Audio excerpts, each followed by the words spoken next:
Welcome, everybody. This is 372 pages we'll never get back. I am Conor Listoka. Joining me, as always, is Mike Nelson, and we are reading Shadow Moon, the continuation of the Willow saga. And I think it qualifies as a saga at this point in time, right? I mean, we're halfway through this book. He's been... Is saga synonymous with slog? then yes. Yeah, I mean, you could have a saga where the main character spends the first quarter of the first half of the book in a dungeon, imprisoned there, talking to rocks. Yeah, that's a having saga. Sort of a Samuel Beckett-like discussion with a demon, sort of a waiting for Godot kind of thing going on. Yeah, yeah. Sure, that's a saga. If one of the guys in Godot was rocks, yeah, it's a bunch of rocks. So I think it's earned its place in the literary canon, and we are just a touch over halfway through. My God. Exactly. It's the only possible response. It seems like there was not a time before we started reading this book.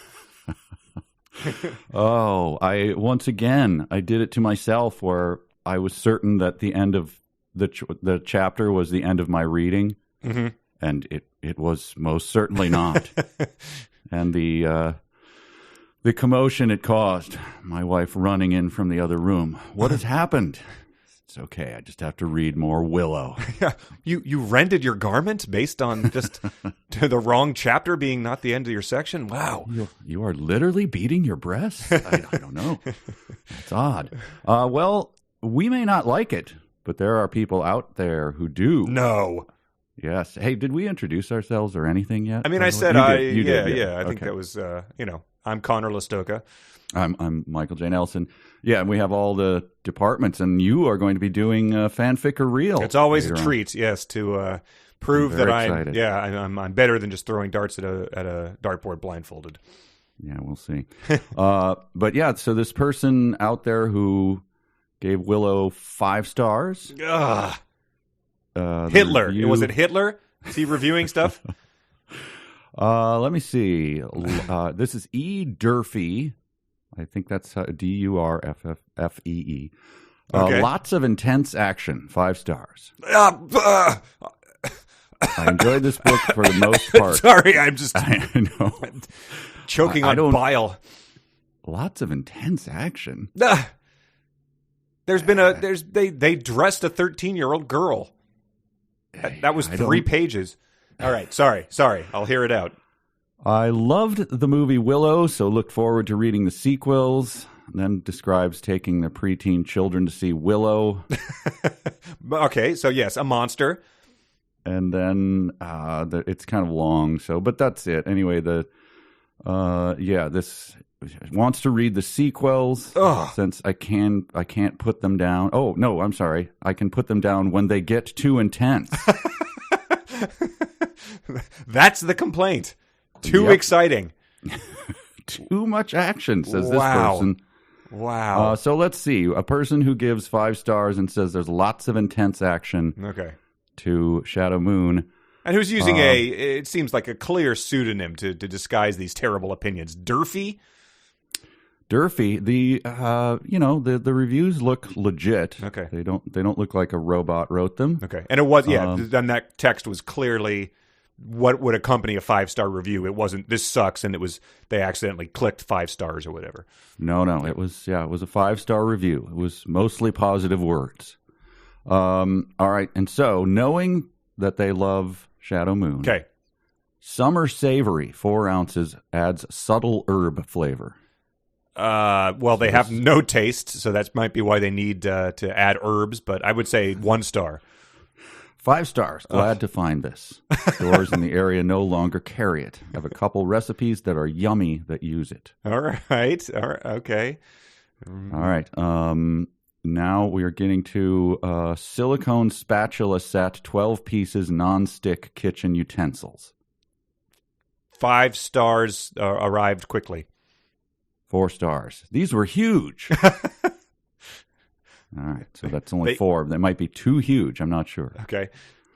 Okay, these are AJ's classic triple stripes retro thigh-high tube socks. Oh, my God. The picture, if you can, of like Farrah Fawcett roller skating. Yeah, or okay. something, you All know? right. Well, 1 star. They didn't stay up. The elastic was poor quality. Oh, come on. What would Willow say about that? 5 stars. Keeps you warm, but get ready. Don't take a big swig of coffee. Okay. I bought these for my 99-year-old mother who froze every summer when the AC was turned on. She really appreciated them. So Nana is just wearing sexy thigh highs in this? I guess so. I don't know what goes on in Durfee's house, but and then the final one. The AC is the problem here. You're putting a patch on a leaky boat. Giant socks during AC season, I guess. Elsha cologne, of which I have never heard. Elsha cologne. Oh, 1 star. It smells like a cat peed on a durian. 1 star. All right. But not the same as the Elsha from the 70s. You can't go home again. And speculating in the review, maybe it has sat on a shelf for the past 45 years or something. Wow. So yeah, they bought a vintage perfume and were disappointed that it didn't smell like their memory. I guess so. So slapping on 70s cologne and wearing thigh highs with her 99-year-old grandmother. So now I'm just imagining some Adam Sandler has to, he gets a good rate at an old folks home, but he has to, disguise himself with Elsha and wearing thigh highs. Got to put the socks on. So, all right. Well, that's a person I don't need to meet. I'll give you a bonus one, a Fox Run garbage disposal safety screen. 2 stars. Did not prevent Nana from losing a finger when she went after a hunk of meat that accidentally went down the garbage disposal. You and Durfee thinking alike. 2 stars. Wow. It broke. Won't be buying it again. It's not sturdy enough. How is that? Where does the extra star come on her from? Garbage disposal screen so hard for. Does not chop up human bones. I will say no more. Oh wow! Did not get the socks down to go down. All right, so there we go. Yeah. Well, on that note, I was going to save this for emails, but we do have more word from people who liked the book. This was an email from Colleen. She said, you wanted to hear from people who actually like this book. And while I don't fall into that category, it's pretty middle of the road for me. Not good at all, but I've read much worse. All right, thin ice, Colleen. I do have a Goodreads account, so here you go. She sent around some Goodreads ratings. It says there is an average of 3.38 out of 5, and there are 403 5-star reviews. Where is this? Goodreads. Oh, and Goodreads. Yes. There is? So 403 5 stars opposed to 163 1 star. But she just sent along some of the entertaining 5-star reviews. So this is the first one. Although slightly confusing at first, the threads of the story intertwine in such an entertaining way. Stick with it if you can. For me, it was worth the complex first few chapters. However, if you're expecting Willow, the other returning characters to be the same as they were in the movie, don't. This is darker without a doubt. The characters have been through, all caps, some shit, trademark, and it has taken a toll on them. Ugh. Yeah, so that's, they get better. Jenna, 5 stars. No matter how many times I read this book, what? I always enjoy it. I get totally engrossed by the story and characters and never want the book to end. Amazingly well crafted. Oh my! So that's someone who's rereading the book. That doesn't even hold a candle to Vincent's 5-star review. I've read this trilogy many times. It is really a lost treasure. Very unique world building and approach to magic with memorable characters and a pretty mind-bending storyline. I would rank this trilogy as one of the best fantasy sagas of the 90s. So he's I don't know what to say. A man who has spent hours of his life rereading this trilogy. This is the last one. Name redacted. I don't know if that's a joke or not, but 5 stars. A promising start to a trilogy of novels set after the events of the film Willow, this book has a decidedly darker feel than the movie. It was inventive, well-paced, and beautifully written. Sadly, subsequent novels were so cliched and haphazard, I gave up on the series. So, she adds, if this is not the cliched and haphazard book, I shudder to think what the rest are like. Yeah, it's like it's like the party telling you that what you're seeing in front of your own eyes is not the truth. Wow, stunning. 2 + 2 = 5. Wow, that's amazing. I mean, I think I wrote towards the beginning, or maybe it was just in an email to you, that I'm now finding it pretty much technically unreadable. Yeah, like it just, into my brain, it is word salad. I don't know, I can't follow anything at all. Right. Yeah. We had joked, discussed. I thought it was a legitimate thing in months ago that it would be fun to read a well-regarded book like Ulysses, and I think just the amount of frustration that Shadow Moon is giving me makes that an idea I do not want to pursue further, because trying to wring meaning out of the dumbass Chris Claremont text is one thing, but I think Ulysses would be even tougher. I actually went to do some research on Chris Claremont because of my frustration. You know how when you see someone driving crazy and they're infuriating you, you somehow have to pull up next to them to go, who is this person? Right, yes. This is where I'm at this point. Like, what kind of a house does he live in? Where? Right. Dig up some dirt. Yeah. Who is this? Who could possibly be doing this? And I didn't, he's, I guess, well regarded and, wrote a lot of stuff, wins a lot of awards. Yeah. But, and has people rereading this trilogy. So, and being on the edge of their seat as they do so. My God. Well, I suppose it's time for us to examine why they're all wrong. Yes, and that starts with chapter 7 of this book. I forget sort of where this had left off, but it was him deciding he was going to, or the demon asking him to save the child. That's where it sort of left off. Right. Okay. Yep. The child, who is Elora, right?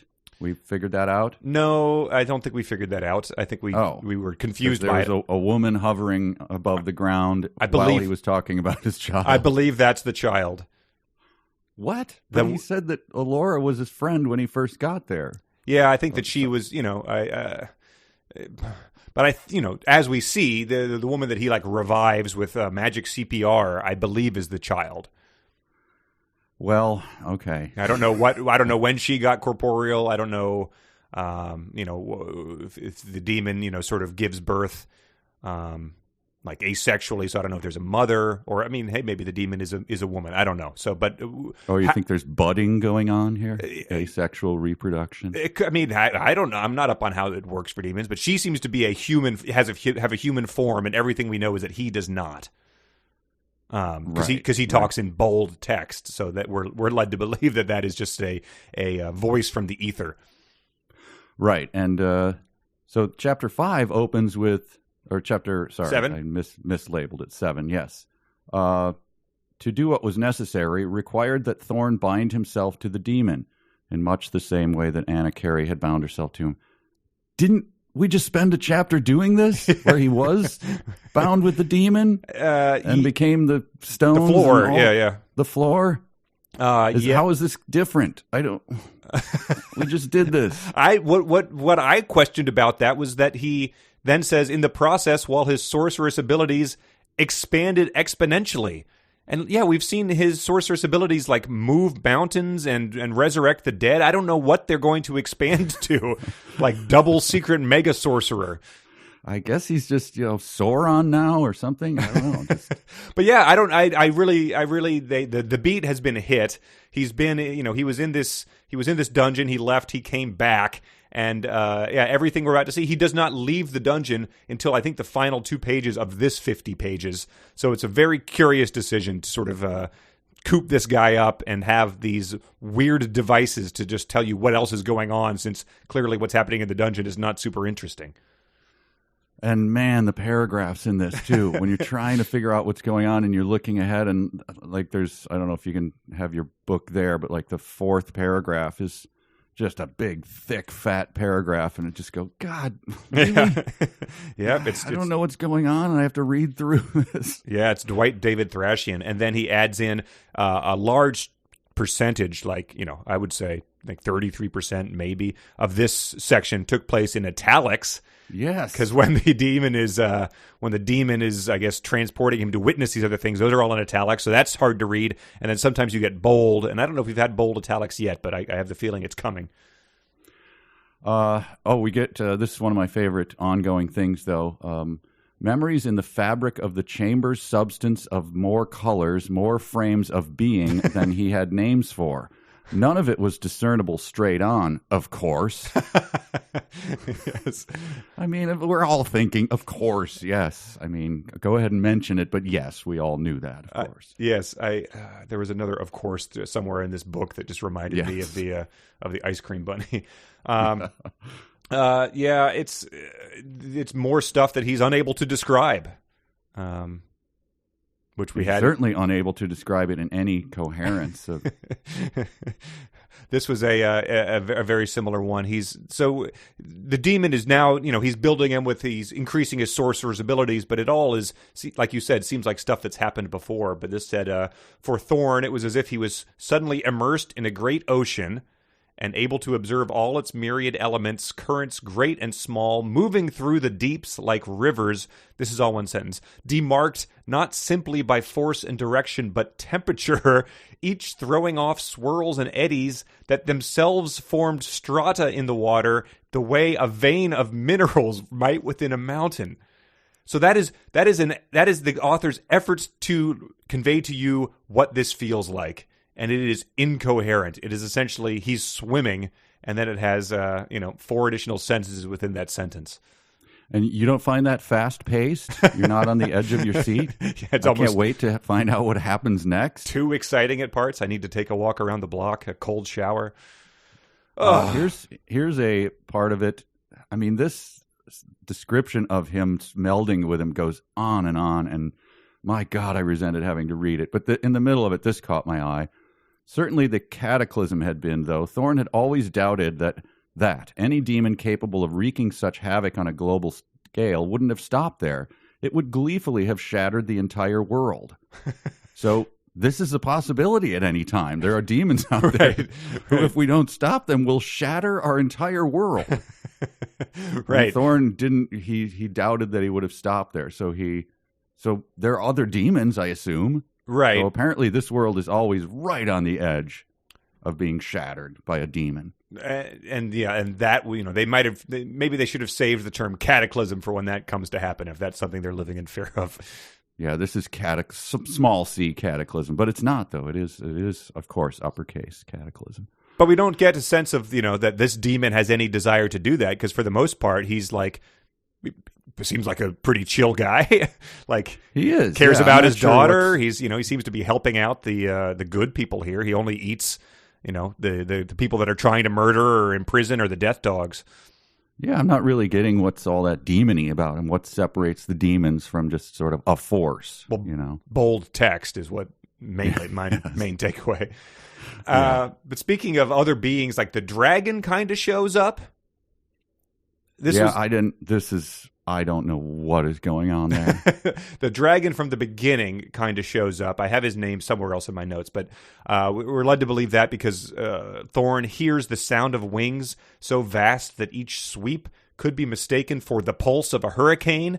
And I've been lucky enough not to be trapped in a hurricane, but pulsing? Is that like what they do? Do they when newscasters are out, like, holding their poncho hood on, like, are they being like, it's really pulsing out here, Tom? The gusts are coming at 100-degree pulses at me. Like, seems like constant wind is more of the what a hurricane really brings to the table. I guess it hurts. But the dragon, I guess, shows up. but I'm not really sure what the takeaway is there. But later on, there's another dragon that's sort of at the ceremony, like the son of the dragon, which was also very hard to figure out. But the bonding continues, and once again he uses a terrible ocean analogy. He says he found his spirit cast once more into the wild ocean that was the demon's power. Only now it had become a perpetual maelstrom that for his own strength and skill he was unable to master. He knew how to swim, but only as a man. He had no sense here of how to be a fish, and so was swept helplessly away to the top of Elora's eyrie. Now, I had a note here. I said, wait just a damn minute. We just had a description of his swimming abilities. Yes. Yeah, it was something about... Does this sentence just forget that he was just doing this analogy before about like being plucked from the waters by the eagles and... Right, yes. So that was one before the one we just read. Where they used him for practice fishing. Yeah. And another one, he was a clumsy frog. I think that was another one from last time. Yeah. Yeah. So he had no sense of how to be a fish, even though we had just described him as a fish, and we had talked about his swimming, and so I just don't get what's going on. Yeah, I was working on a whole Willow has a lot of sense how to be a fish fan theory, and then this statement of he had no sense of how to be a fish totally upends it. It's maybe it's like that dentist I had that one time where he was trying to numb me up, and his secretary leaned into the door and said his friends were waiting for him at happy hour at Joe's Crab Shack. This could be it was the worst dentist experience I've ever had, but this could be like, oh my God. Claremont's office admin is like, yeah, Tom and Murph are the fishing trip's about to start, and he's just banging away like maybe that was just in the back of his mind. Right. Oh, did I do 2 fish descriptions? Well, too late. I mean, what? Who cares? Right. He doesn't know how to fish. He doesn't. I just want to go out there and drink some beer in a canoe. I don't know. Help me out here. Anyone? The wizards and the high priests come for. Do you mean I'm sorry. Do you mean the wizards? Okay. The wizards. Yes. They come for Elora, and they're all wearing masks, hence their name. Yep. What the holy hell is going on there? Read it one more time. So it's I just sort of condensed it all, but I don't have the actual thing. But so it's the wizards. There is things called the wizards. Mm-hmm. They are the high priests of a religion that doesn't officially exist. And I just wrote, I'm so tired. But yes, so it says she has no way of knowing for sure beyond the obvious differences in their respective races. They are all masked, parentheses, hence their name. What? The wizards? Yeah, so, why do you call them wizards? Well, they all wear masks. Oh, okay. And is that a play on like the visage? Is that because of the root of it, the root word or something? Isn't there like the Grand Vizier? Like, is that a thing too? Like, that's sure. But yeah, they're not called mask guards. Yeah. Here was one that I just typed. The big FU. Oh, I think I've got one of those coming. He looked to his dreams, and it was there. Looked to his imagination, and it was there. It was at the heart of laughter. It was the radiance that eased the shadow thrown by grief. F-U. Yeah. Oh, it's like one of Jewel's poems from the 90s. So anyway, the short story of the wizards is that, I guess, for every 12 years of her life, she's about to turn 13, they have had people from each of the 12 realms come, and for 1 month of the year, so each realm sells 12 people for 1 month. One of them dons a mask and is sort of her attendant. So that's just a thing. It doesn't seem like it's going to be too important. But he had to become a floor demon / dragon / whatever to see that? Or yeah, I was unclear of whether he is still the floor at this point in time. Because he is observing all these things with assistance from the demon, which in the last section he did by becoming the floor. But this might just be the demon's outsight. I don't know. Well, it says he sharpened his insight for this, so I I don't know. So he's swimming. He's a floor. Might or might not be dragon. Not a fish. Not a fish. Possibly a frog. Just the description. Yes. It's so yeah. She observes Anna Carey and Elora sort of back to back, and there was a sentence where I sort of got the sense he's just making it up. It says the more he used his talent, capitals, especially while he was coupled to the demon, and seemingly to the dragon as well, the wider and more deeply ranged his insight. So just as he's coupling, he's using his talent, he's also using his insight. It's improving as he's merged to the demon and possibly a dragon. Right. So is this this is like what's his name in his suit jacking into the Professor game, X? but then he's going into a chat room, right? Oh, Wade, yes. Wade, yeah, I think so. There was a chat link, chat room, all those different, there's different ways to parse it. Okay, so the dragon is probably like a chat room, but the demon is more like jacked into the game. Yeah, and then there's the hollow, that thing where he was the hologram of himself. Right. When you're describing Anna Carey, this common description: Anna Carey stands on the wraparound balcony of a room and stares up at Elora's eyrie, not bothering to mask the emotion that turns her cheeks ghost pale and her eyes the color of bloody sand. We all have that at our fingertips, right? Yeah. Boy, don't go on vacation with this guy. Yeah. Wow. It's because Willow's spitting up his blood all over the place. I guess it's everywhere. Yeah, he's been clawing his cheek. Didn't he spit blood into the rocks he was stacking too? Yeah, exactly. Okay. I like this detail. So Anna Carey, she was mainly objecting to her father asking her to be a vizard, which I would too. But then we learned that it was really only a month's commitment. So it's like he's not asking you to join the Israeli army or go to a Peace Corps journey for a couple years. It's like really just a month anyway, right? But we got this sense of him, this backstory that I wish had been expanded on more. Her father had slain men for less. He was a throwback to a harder age, which is fortuitous because these are bloody times.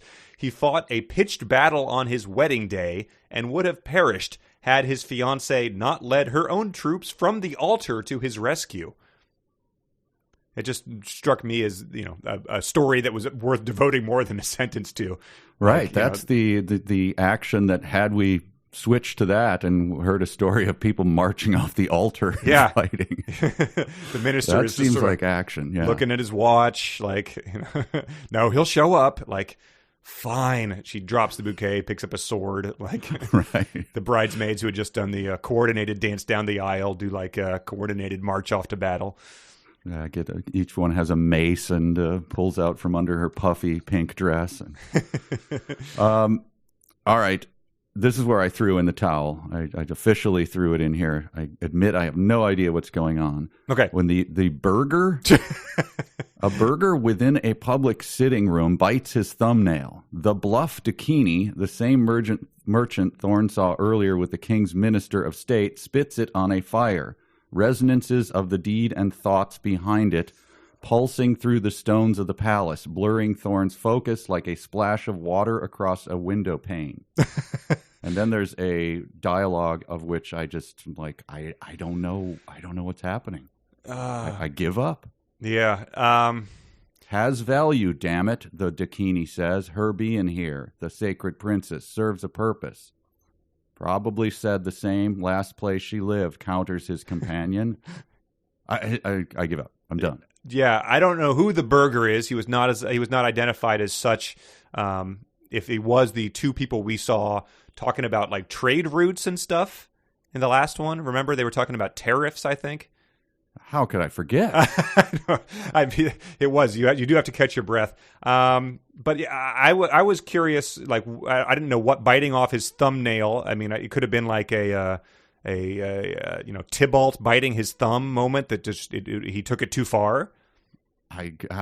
When I saw biting my thumb, yeah, it's that's the insult, yeah, but I don't know what biting it off. And then throwing it on a fire. That seems like a weird spell or something. But they talk about, they said, your quote ended, probably said the same, last place she lived, counters his companion, equally rich with drink, unable to sleep, unwilling to leave, both men falling back on the traditional means of passing the time before tomorrow's ceremony. So is the traditional means of passing the time biting off your thumbnail and spitting it into the fire? That's world building, man. That's what they do. And then also the water on the windshield is just another great underwater swimming analogy. He's in the sea. There's eddies. He's not a fish, but maybe a frog. But he also has a windshield. He's got a window pane. Window pane. Sorry. Okay. Yes, but also veins of minerals running through mountains. So when you mixed your metaphors back in creative writing, teachers always yelled at you like, you can't be in water and also be a stone, or stuff like that. Yeah. This one is just bananas. Or you might be assigned a valuable best-selling fantasy trilogy with one of the biggest names in Hollywood. So keep mixing those metaphors, kids. But yes, the dragon comes back, I guess. Yes. Again come the sound of wings. The glory manifests itself in the form of a human child. Yes. More than boy, less than girl. Yeah. This gets a little weird. More than boy, less than girl, frame and age combined to confuse any onlooker, as to which wears clothes like a second skin that splinter the glow of hearth fire and candles as though the fabric is spun crystal. A marvel even to look upon, even as Thorn recognizes the child as the troubadour who'd spoken to him on the esplanade.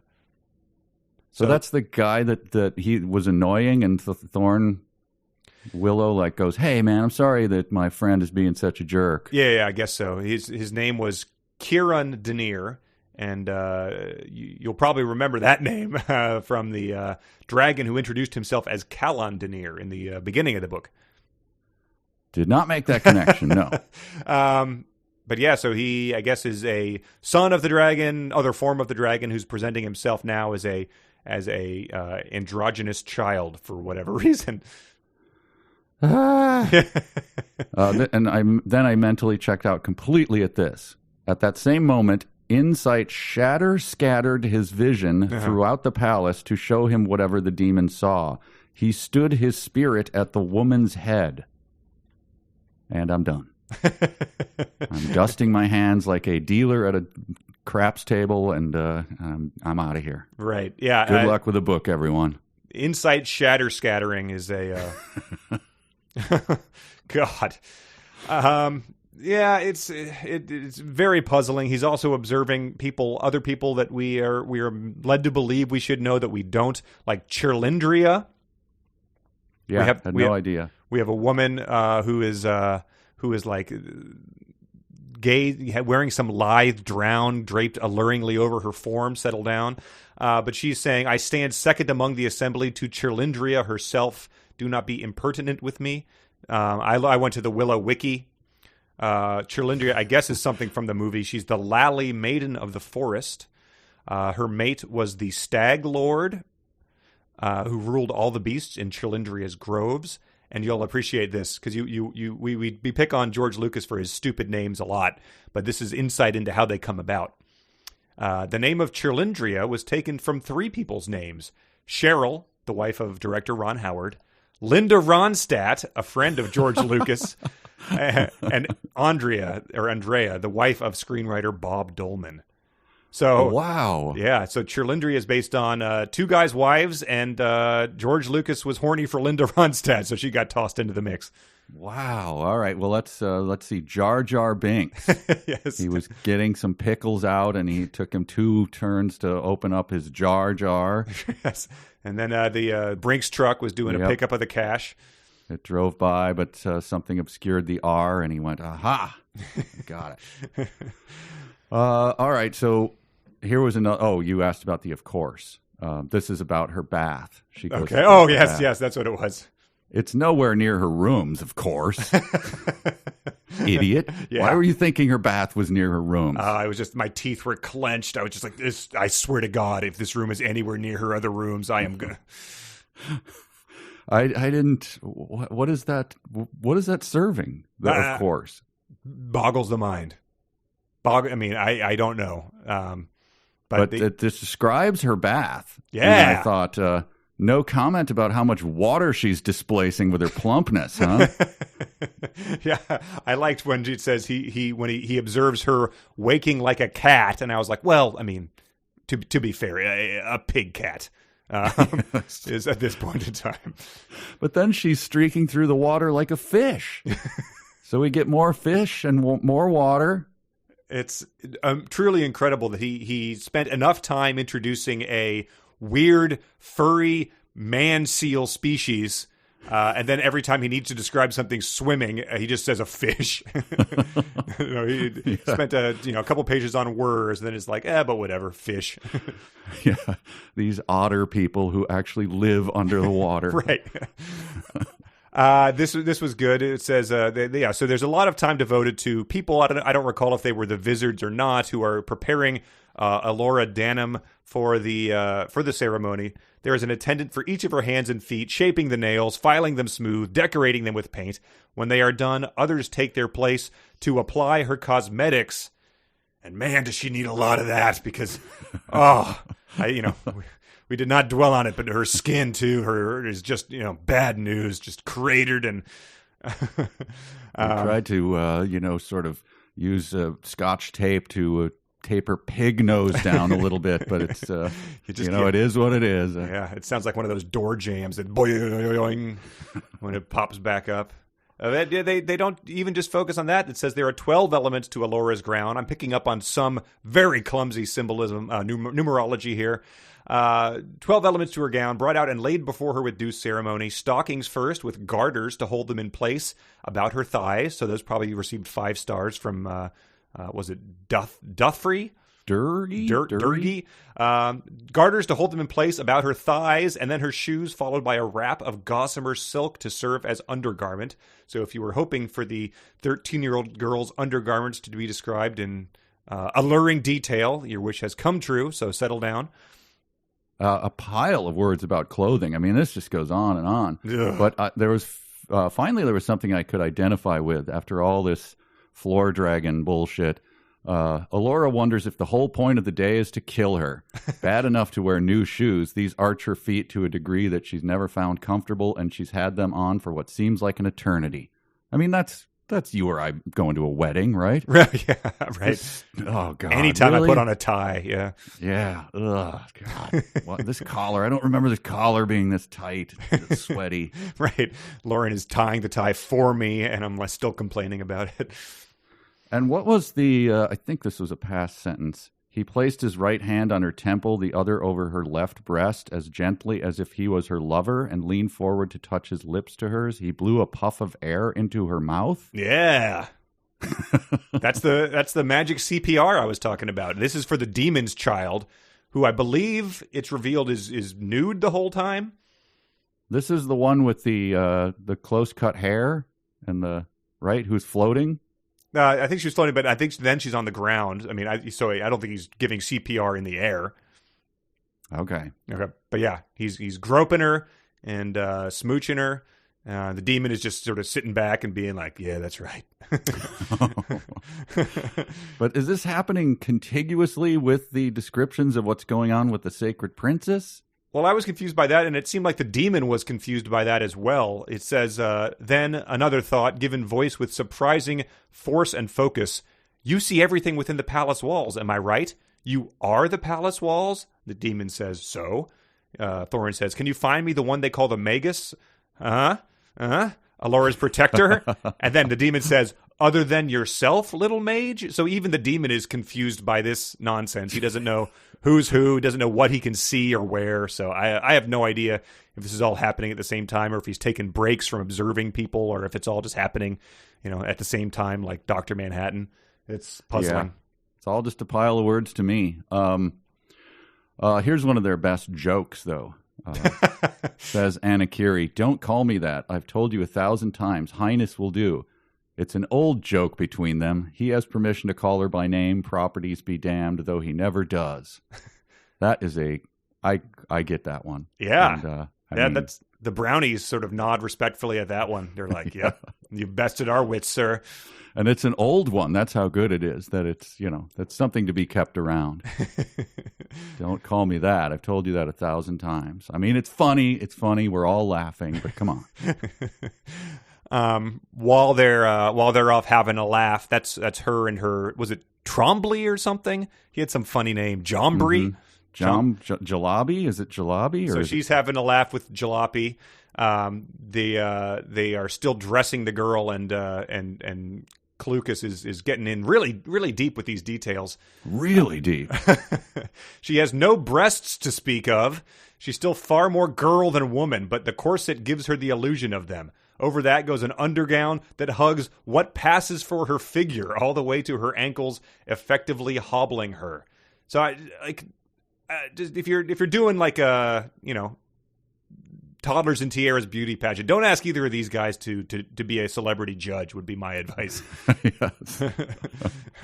I just had just a big question mark around that one. Am I right? Where's this going? What is this? What is the point? Like, I didn't assume that the 12-year-old was going to have much of either of those. So like, I also didn't care to really be thinking about it. So yeah. And at one moment she's a pig and just this vile, and then she's darting through the water or swimming through the water like a elegant fish. And so not really understanding. Whose is this? This is I won't read the whole paragraph, but it is a giant paragraph. Hers is a less overtly martial presentation, cotton and fine wool, but no leather save for gloves and boots. Her trousers are snug to her ankles, with a stirrup hooked over the arch of her boot to keep their line taut. She normally wears white, not so today. Her uniform is a rich royal blue, and I'm not kidding, more like deep words. Water ocean than sky with a broad scarlet stripe. Yeah, I took the whole thing. Insane. The tunic covers her hips and fits as snugly. Stand-up collar, horizontal lines set at intervals. It's amazing. We're not done with her collar. On her collar, in case you were wondering. So I think that's Anna Carey's outfit, which is presented for some reason in as much detail as a feast was in the previous section. Who's that for? I don't know. I don't know. Durhee, I guess. I don't know. Fan art, it's. Her socks were of a retro style with 3 stripes on them and thigh high. During the air-conditioned months, Anna Carey wore them. I suppose it could just be like if you're going to Comic-Con and trying to pick the one character no one's ever dressed as before. This could be your detailed guide to doing that. I guess so. Oh boy. Yeah, well, we get some backstory. It seems like Anna Carey and Captain Modry, who's also the Castellan, where they were banging at some point in time, but she says that was in the past. Don't call me pet again. I feel like you're casting a change spell. Was how she chastised him. I didn't. My wife and I constantly do. Don't call me pet. Right? Did she say that only her brother was allowed to call her pet? Her deceased brother? I don't know. It was something like that. Her brother had some weird nickname for her that only he was allowed to call her. It must have been that. We get more humor. So again, do not take a sip.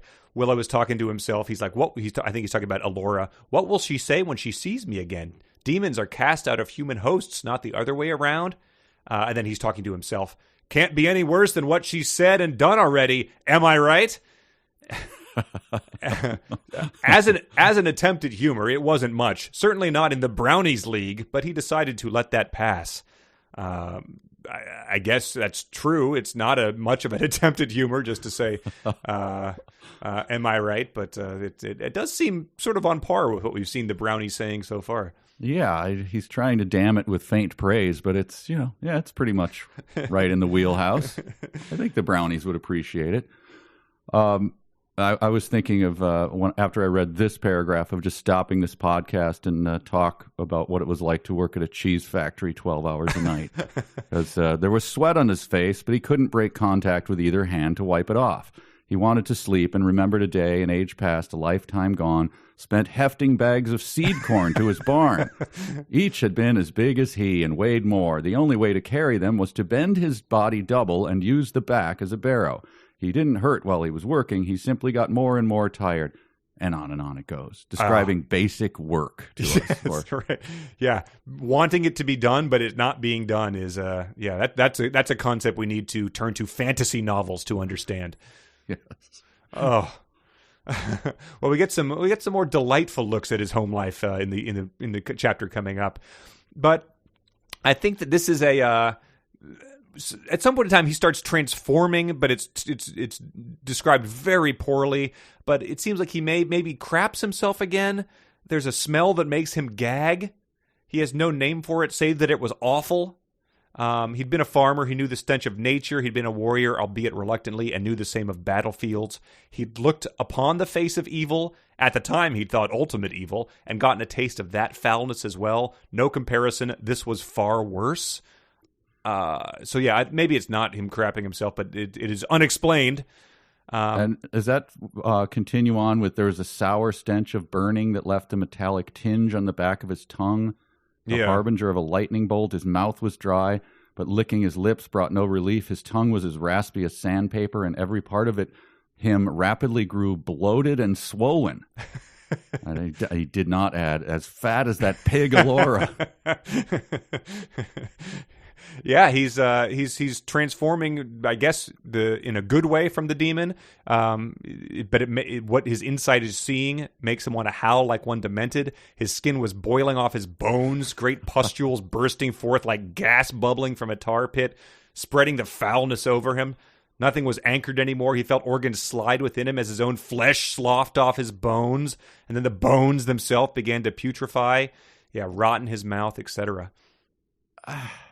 And this is the point I stopped. I'm like, this is 90% of this book is just descriptions of weird, impenetrable descriptions of him being someone else and seeing, like nothing is happening. It's just, it's this mad journey through like a madman's mind, and he's going from one thing to the next, and it doesn't make any sense to me at all. Yeah, like, so imagine just, any given book you've ever read, any given fiction book, if the main character had his, skin boiled off his bones and his organs slough off his flesh, that would be like a pretty major plot point. But this is sort of inconsequential to the point where, you just sort of, my eyes glaze over and it's like, all right, well, what's going to happen next? Like, just, we get it. Like, this tends to happen every 20 pages or so. Yeah, I mean, just 3 pages ago, he was, a mountain and streams of minerals through him, and now he's not a fish, though. Yeah, so nothing is what it is. So you read it and go, okay, get past this. It's not going to matter. Yeah.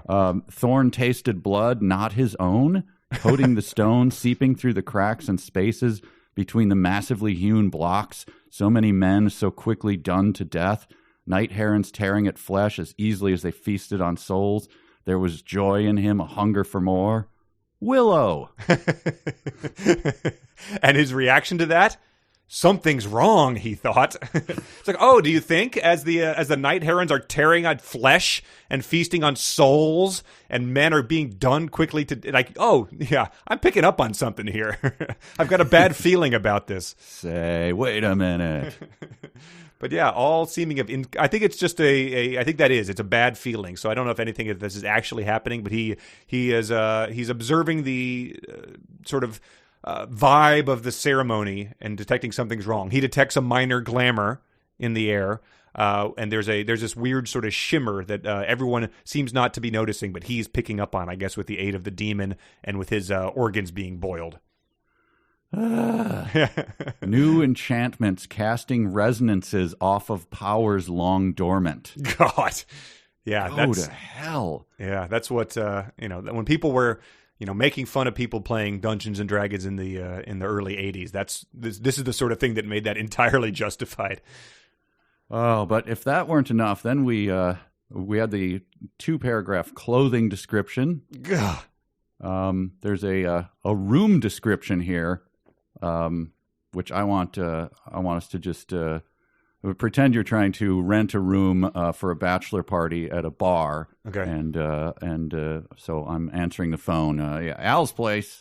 Yeah, I've got a group of 12 guys that are going to come in. We just wanted to know if we could have Hang on. Yeah, no.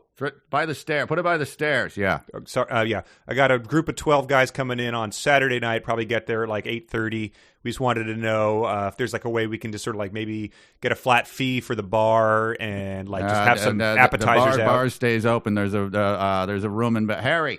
Is the room open on what day?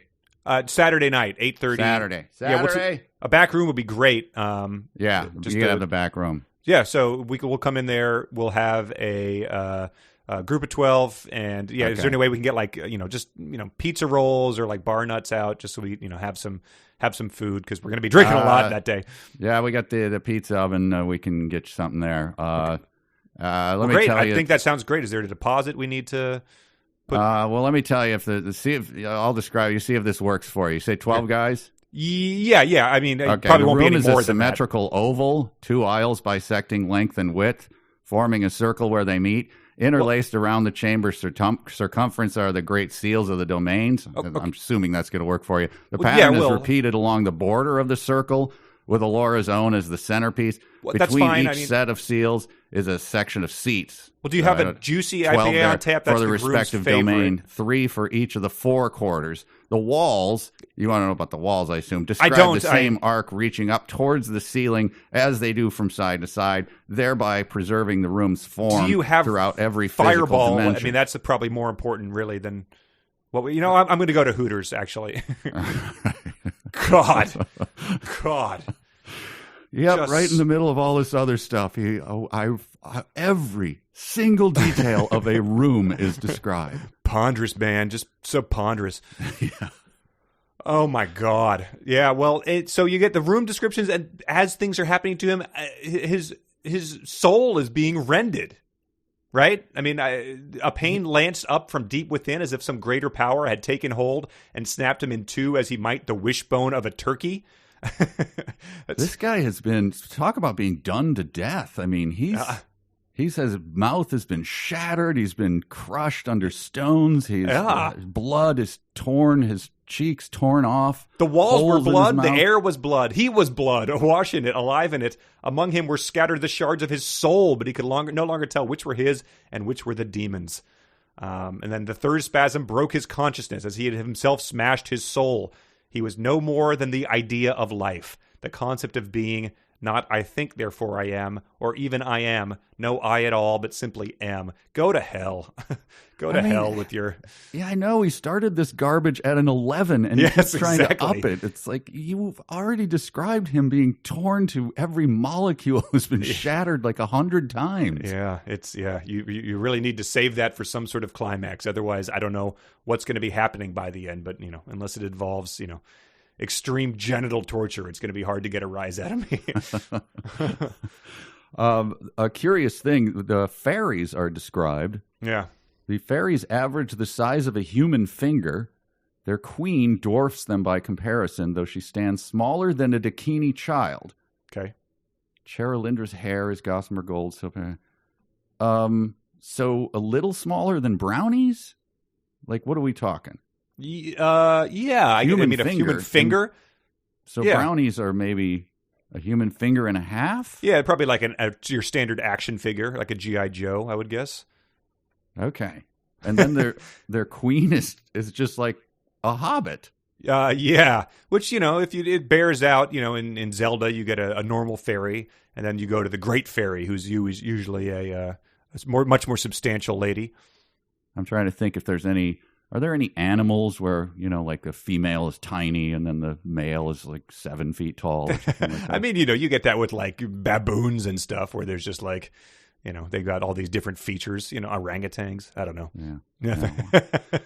But yeah, there was also this about Cherlindria. Every aspect of her seems to float as though she moves through water, her gown layer upon diaphanous layer, creating the sense of what lies beneath without revealing a thing. So we've got our two horny authors just sitting there trying to fit in wherever they can. I guess that happens in Star Wars. Not occasionally. You get Slave Leia. You got that time in the prequels where like Natalie Portman just like a monster rips at her clothing and it just pretty much like, tears off her midriff. Like that perfect rip of the midriff. Yeah. The chapter ends with a twist and finally a little bit of reveal. But it says, when the room quiets and eyes grow once more accustomed to the less dramatic illumination of the candle glow, Thorn beholds Willow Ufgood standing in the doorway. Da, da, da. Yeah. So finally we get a little bit of sense of what might be going on with these dual magi, all this nonsense. So there is I think we called it an episode or two ago. Like, is there just a fake one of him that's been taken his place somehow? So that appears to be what the case is. Well, they could not have made that more foggy in the way they presented it. Or seems taken like a pretty straightforward. Wait a minute, there is a guy. Right? They made it so obscure. They just really did the dance around it. More on that later. We'll throw you in the dungeon for now. But right. God. Before we start, is that it for that chapter for you? That's it for me, yeah.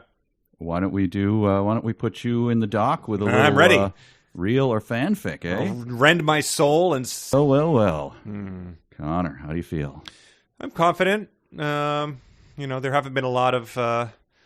no stunning successes in this round, but I think I'm going to be able to see through some of these because I read them so often. I learn what these people are trying to do and what they're good at, what they're not good at. So sure. I mean, you've read and reread Shadow Moon, and you can't wait to read the rest of the trilogy. Sure, yeah. If they try to pull a fast one, putting in something from the third book in the trilogy, I'm well ahead of you. So, all right. Well, we have 5 submissions. Okay, and once again, for the uninitiated, these could either all be real, or they could be fanfic, or it could be a mix of the two. It is Conor's job to sniff them out and identify which is real. Our people on Patreon have written these in and are attempting to fool him, so we'll see how they do. Yeah. Here we go. Here's number 1. They had descended to the cave that the Wern had gestured to, a narrow passage barely visible below the surface of the murky water churned by the tempest, all impossibly sopping wet and battered by the journey through the surf. Perhaps here they might have a respite from the storm. The last to arrive, Thorn noted that everyone was silent, shuffling, dripping in the surprisingly dry and warm chamber. The quiet Thorn thought at first was concerned for Morag, who still clung to life, but looking around he saw the room opposite filled with Wern of all shapes and sizes, all shades of chestnut brown to burnt umber fur, all staring back at them. One in particular, more wide than any he'd seen and somewhat bottom-heavy, stepped out from the throng and cooed in the Wern dialect, a gesture of welcome and soothing sibilance at once raising its appeal and grace. "My mother," murmured Rin. Oh, man. I don't know. Wide-bottomed Werns? Mm-hmm. They make the rockin' world go round? I think that's fanfic. I think that's I think the mother might be a bridge too far. I'm not sure if the Werns are coming back into this tale. Okay. Fanfic. All right. Number 2. "We know you, deceiver," she heard issue from Thorn's mouth, but it was nothing that approached human speech. She thought of rocks the size of continents grinding together to shape raw sound into words and felt the faintest itch at the back of her own throat as a resonance of the power that gripped Thorn prompted her to speak as well. "And you have marked us, so shall we you." In the blink of an eye, the stone around them was transformed, the whole heart of the mountain changing state from solid to liquid, as though some monstrous grate had been removed to allow the fire at the heart of the world to claim this new territory.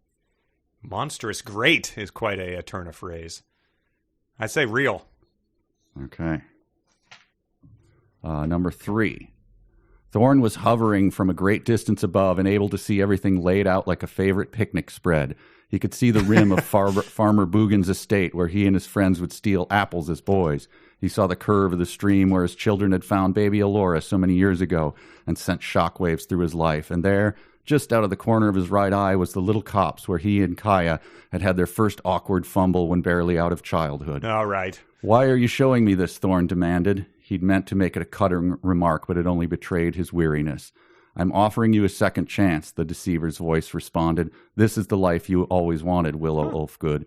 Yours was not to make queens or shape the destinies of worlds. Give me Elora Danon, and I will give you back your home that was so cruelly taken from you. Wow. Well, I thought the sex was a sure sign of fanfic, but that's sort of the theme of the early part of this book, is leaving behind that pastoral innocence, and so he wants it back. I'm going to say fanfic still. Farmer Boogan, come on. All right, this is number 4. His insight allowed him to see the vizards the demon described attend Elora, tying first her hands, then her feet, finally strapping her head down to the ceremonial perch. Her mouth is gagging and her eyes covered. She is deaf, dumb, and blind to everything going on around her. They stride past her, touching, poking, pinching any part of her they can reach, causing pain. He sees her as if in a dream, trying to wail, to thrash, scream at them to stop. A lock of hair is snipped off, and the pain of its loss robs him of breath. The king oversees all from his throne. The girl will fulfill her purpose voluntarily or by force. Man, well, we sort of have seen the ritual already interrupted, right? So I'm going to say fanfic. All right. Last one. To the ear, Dornhall's death throes sounded like a game of bowls with balls the size of mountains. To the eye, it was the great glowing cauldron of raw fire as the elemental heart of the world fountained into the sky. The peak itself had collapsed in the night to form a monstrous caldera, easily a mile across, canted upland from Duatha Headland and the King's Gate, and frozen Angwin beyond, and lava poured from the summit to complete the destruction of Chalindra's forest begun by the fire drakes. The molten rock filled in the serrated rills and spread mostly to the side as though to form a wall. Fire drakes? Fire drakes. Caldera, Dornhall. I think real. I mean, how else are you going to get fire drakes? All right. All right. You real, want the score? Yeah. 5 for 5, baby. Wow. Nice. All right. Holy cow. Wow. So that Farmer matches my first effort. Yeah, wow. All right. Farmer Boogan was fanfic? Farmer Boogan was fanfic. Let's see. The first one was The Wern Cave the and the Wern's Mother. That's Patrick Kelly. That one was good. The second one with the Deceiver, the stone transforming, that was real. Wow, okay, yeah. I mean, you know, that had its roots in other stuff we've read. I a little reluctantly took Khan's fiction of the first awkward fumble when barely out of childhood, but I thought, given what we've seen, it might go. No, I mean the theme of that, well, like, you know, the deceiver trying to put him back to the way things had been. It's sort of Christmas Carol-y. That was a nice touch. Lisa Cruz did the vizards attending and poking and pinching. Okay.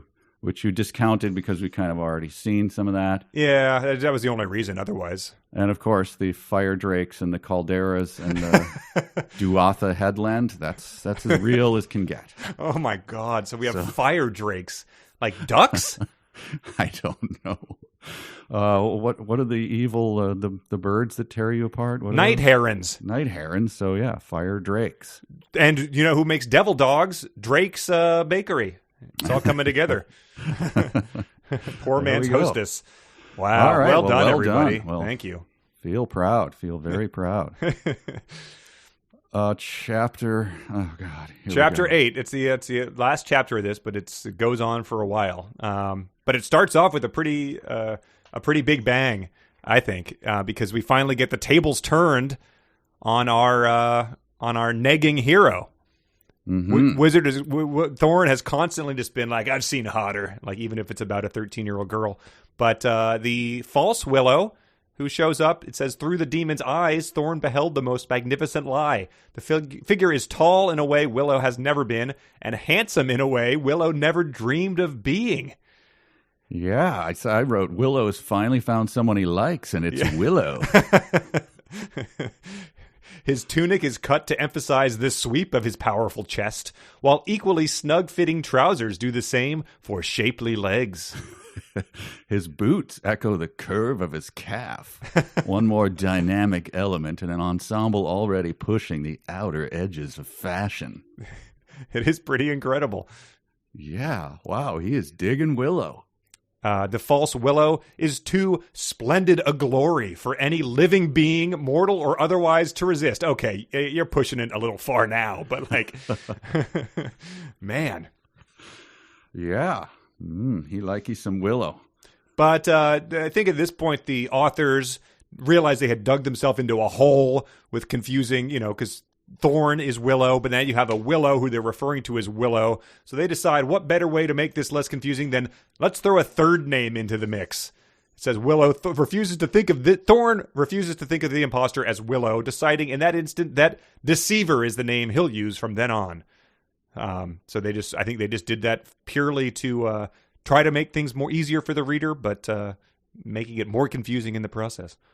Well, yeah, I went onto Patreon and asked for the help of the Patreon folks, just throwing all the names that I was like, now who's this? Uh-huh. And most people were as confused as I, but I think someone sorted it out. And I think there's one guy who's got 4 names, and I'm not sure who that is, but check it out on Patreon. But okay. Yeah, this just continues in that mode of, oh, come on, man, just give someone a name.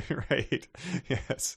But like it does seem like he is cast a glamour so that people only see what they want to see. So even though he's taller and hotter, people are just like being like, oh, sure, that looks like what Willow used to look like. Taller is like that's the defining characteristic of the Nelwyn. Yeah. They're not tall, so. Here's something that did you remember this earlier? Then vision blurred. Thorn's sense of the chamber high above slipped away, and he scrabbled desperately for purchase as both inner and outer reality frayed faster than the threads of that napkin that the Aldwin had showed him so long ago. Remember when that napkin he showed? That was unforgettable. Right. Who doesn't remember the time he showed him a napkin? Do you have any idea what that's talking about? It was when the Nelwyn was like, wizard or farmer. I forget what the point he was making with the napkin, but it was something about threads fraying, maybe. I don't know. But yeah, it says he's like, there's more, descriptions of agony and gurgling, and he's growing wings, and his bones are cracking his body again. It really does. It does. It's like playing a game with a kid where you're enthusiastic about it the first couple times, and then they come back in an hour and you're like, I'm not going to pretend that I'm a hippopotamus anymore. Like I've lost whatever enthusiasm might have remained for this. So please just stop having bones breaking and souls rending. Well, look, we need a break from all of that. We've had so much. There's so much dark imagery of blood and all of this. And hey, how about a miscarriage? It wasn't on my bingo card. I will give them credit there. And if this had been if we had found this for real or fanfic, I would have said fanfic 100%. Yep, this is the book across the room moment. Just grim and horrible and just sad for no. What is the point? He had 2 children of his own. There should have been a third, but times were hard and his wife fell ill. It describes her as like having some sort of veil of sickness on her, and he's, sitting by her bedside, like trying to, get her to eat something, anything. But it's handled with the sort of sensitivity you would expect from the 2 authors who, called the 13-year-old girl a pig. Sure. Funny to mention that description. So they're having wizards come and try to take care of this, but it's not going to happen. And the child just doesn't really have a shot. It says, a child so wee and helpless a bit, hands outstretched to both of them. Not the baby as it was, for it wasn't even halfway through its term, but the Nelwyn it might have been. And Thorn felt its grip, at first so ferociously tight, slacken on his fingers. He closed his own hand and felt Kaya do the same. But they'd have done better trying to tackle a greased pig. so that's the description of they have that one moment of touching their newborn but doomed infant's hand, but then a greased pig analogy is how they opt to describe it, shuffling away, never to be. Oh, fish, pigs, frogs, water, blood. But we're quickly out of that, and we're back into like foulness and Well, before we leave that, have you? I want to grill you on something live on the air. Okay. I know the answer, but are you familiar with the comic strip Loss.jpg? It's a sort of a meme from a decade ago. No. So this is a guy did a webcomic called Control Alt Delete.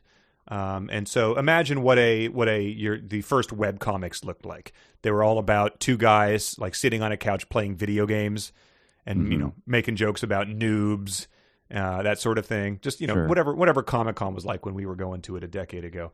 And then so one day he decided I am you this. He decided to make this his web comic. Okay. This is happening live. Just ladies and gentlemen. take a look. Okay. So Ah. So it's a guy. He bursts in the door of the hospital.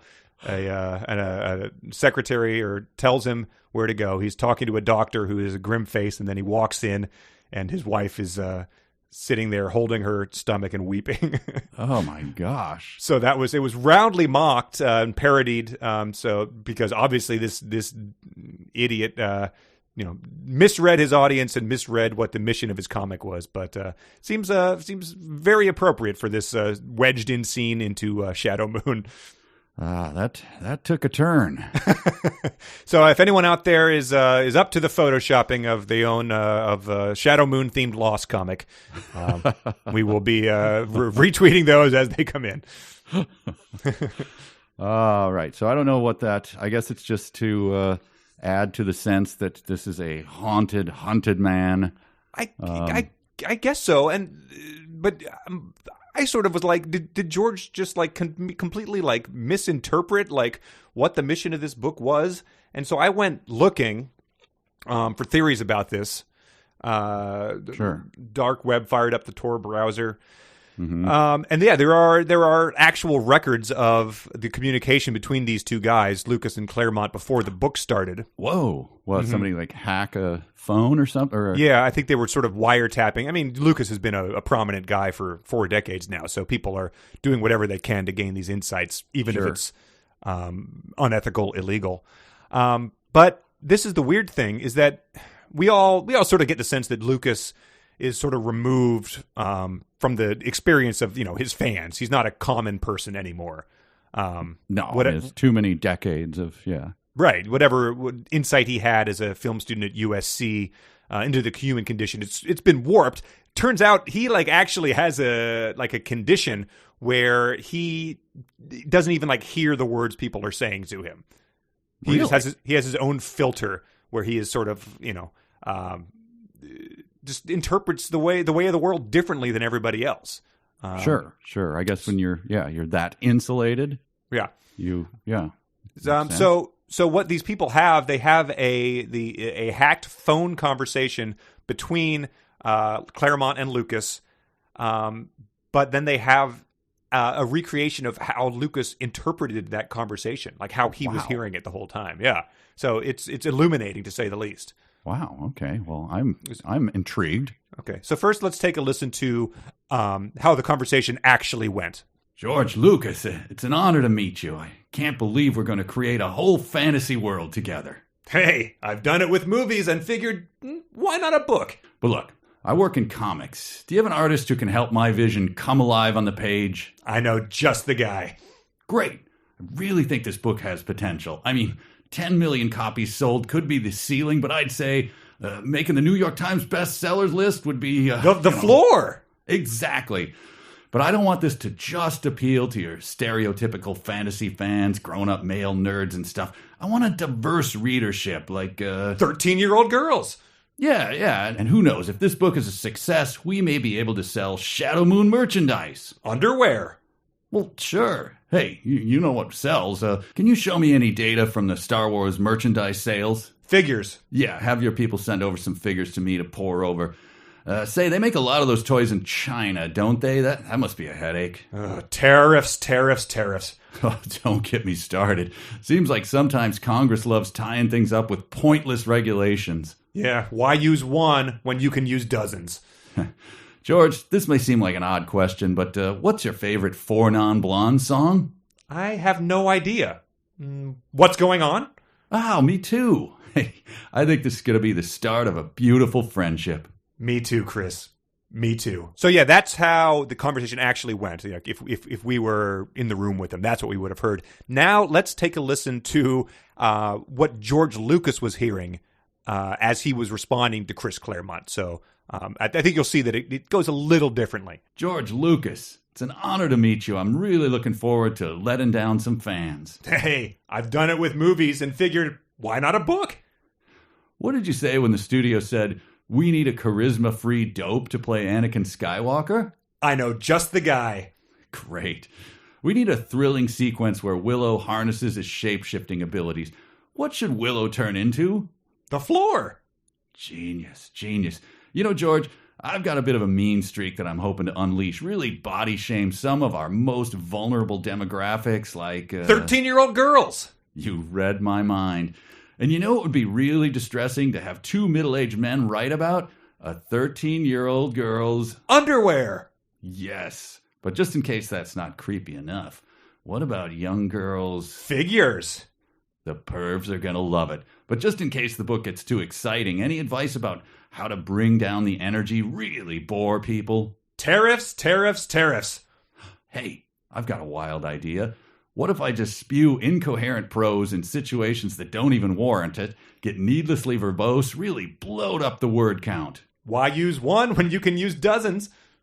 Did you have a chance to read that outline I sent you with the parts about Werns and healing mountains and night herons? I have no idea what's going on. One last thing. I want to make Kaya have a miscarriage. Me too, Chris. Me too. So yeah, that's wow. Still don't the technology there. I don't know how they got that, but yeah, I think incredible. It's like a plug-in or something. So that's what it's an insight into sort of how this book came to be. Sort of a man's vision and another man who doesn't really play by the same rules as the rest of us. Yeah, well, we've all had that where you walk away from a conversation and realize later that person. They had a completely different idea. Right. Yeah. They were either like picking up on different, body language or something like that. So you can see it happening. And frankly, I think it impacted the book for the worse. I think so. Yeah. So there we have it. That's just something to keep in mind as we go forward. Oh, going forward. Is that something we actually have to do? Yeah, I think we do. I mean, we're past the home stretch. I'm sure there's like a heartbreak hill looming that's going to be the worst part yet. But until we get there, we've got to keep trucking. Got to get to them fire drakes. So at this point in time, it says that I think this is why he decides he can't let the demon's child die. This is based on his memory here. So he embraces the demon full-hearted and with all his strength, and in that dreadful moment became the demon. I guess he wasn't the demon before as he was rending his soul and all that garbage. So, I don't know. We get more of he's just back into it, fingers splayed and curled, and the power that burst from them was instantly cast as razor-edged claws. The veil tore with the puffed and soggy sound of rotted cloth, and from it came a stench of unbelievable foulness. About half the book has been stenches of foulness and blood and shattered teeth and organs melting like mercury and to no consequence though. Everyone just sort of keeps on doing what they're doing. My eyes glazed over at this point. So you tell me what's happening. Okay, well, so the deceiver is up there. Sort of, he says he's waiting at the altar for Elora, who's sort of marching down the aisle. He says he's like more of a bridegroom than a celebrant. He has no color to his aura, as if he's been bleached of every human aspect, and a disturbing hunger to his eyes. I don't know how that squares with the he's literally people's sexiest man alive that we got at the beginning of the chapter, but maybe that's just what Thorn and the demon can see. Mm-hmm. The difference between how Thorn perceived people before and after he merged with the demon, I'm glad you asked. It says, where Thorn the Nelwyn beheld men and women as recognizable shapes regardless of species, Thorn the demon perceives them as skirling filigrees of energy. So that's the difference.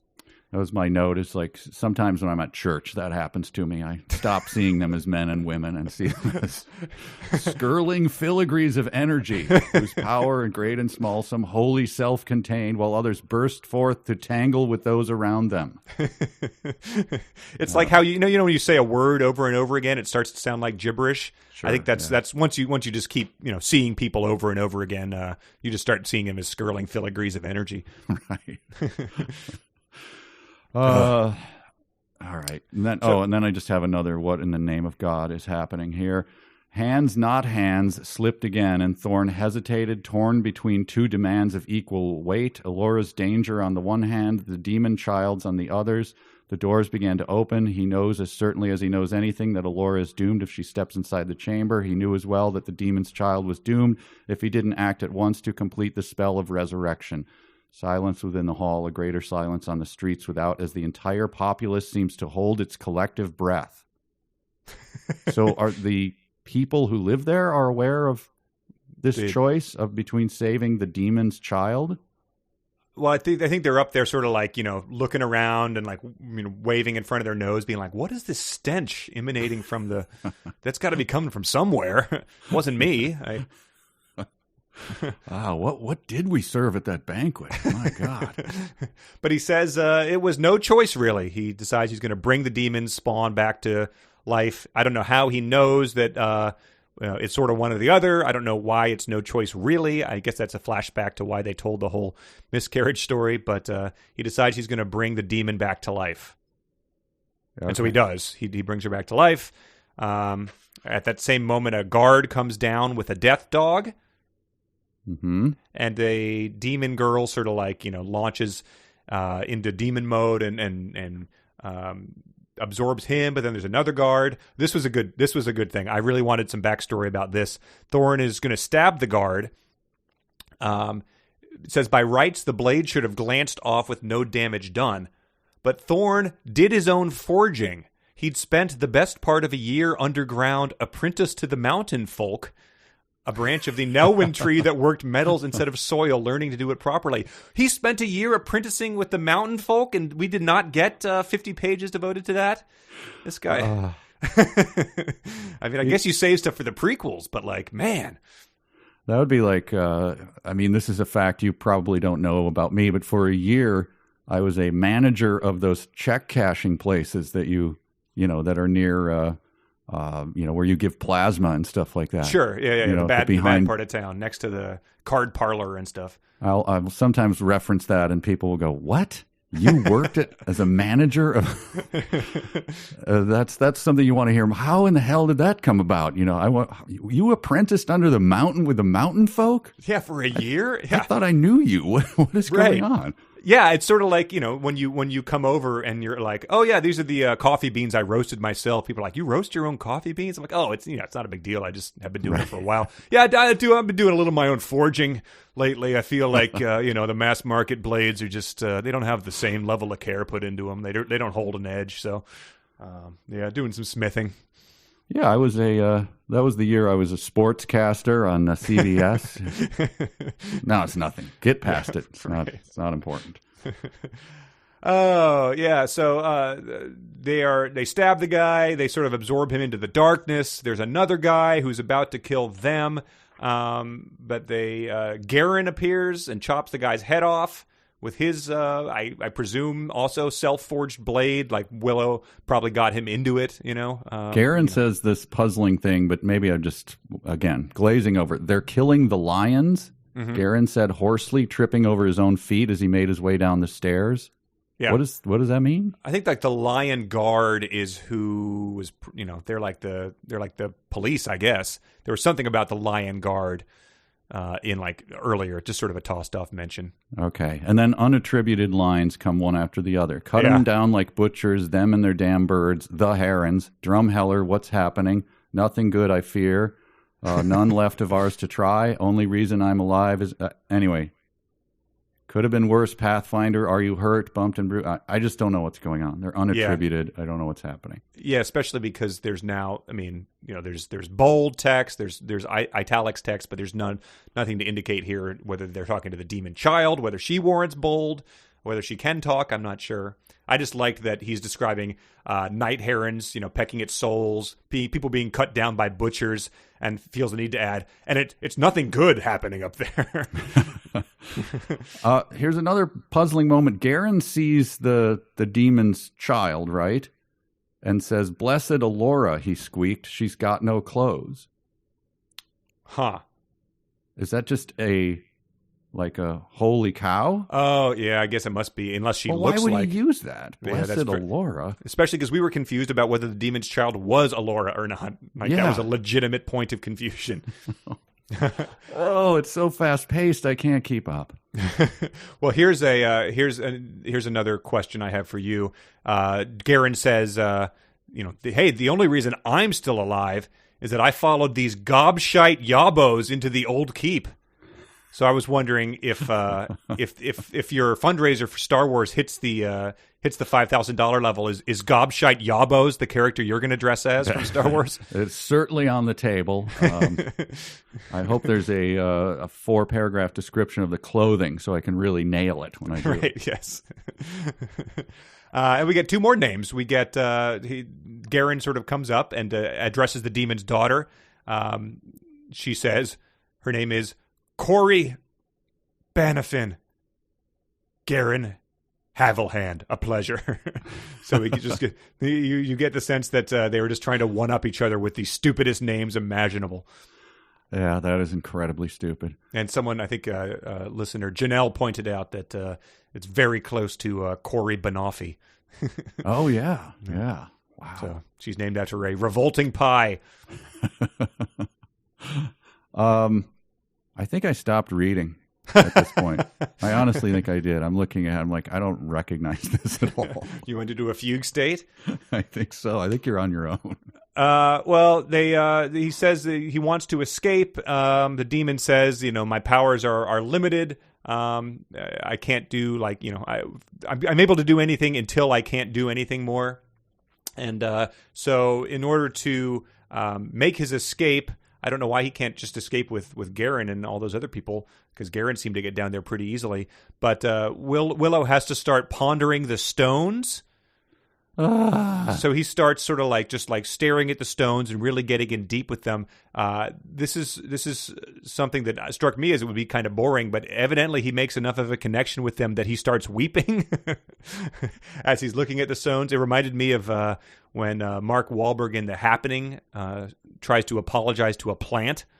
Oh, you remember that? Yeah, there's like a great actor's monologue as he apologizes to a plant that turns out to be rubber.